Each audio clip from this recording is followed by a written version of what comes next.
पहिला यो भिडियो हेर्नुहोस् अनि त्यसपछि यसको फन्नी कमेन्टहरू हामी पढ्नेछौँ।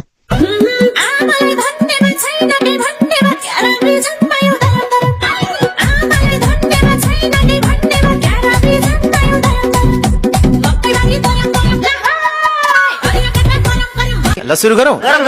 आमाले भन्नुहुन्थ्यो छोरा भने नि छोरी भने नि तिमी नै हो। समझ रहे हो? समझ रहे हो? समझ रहे हो? यो गीत पनि हजुरलाई मात्र मिलिरहेछ। बात तो सही है। हाइट भगवान पनि सोचाइमा पर्यो होलान् कसलाई जन्म दिए भनेर।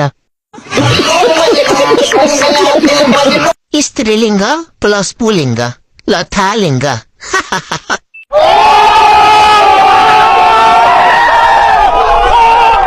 जस्तोलाई उस्तै गीत गाउन लागेछ त। अब म हिँडेको काशीतिर केही बोल्दिन। Bombastic side-eye, criminal offensive side. यस्तै भिडियोको लागि हाम्रो आइडीलाई फलो गर्न नबिर्सिनु होला।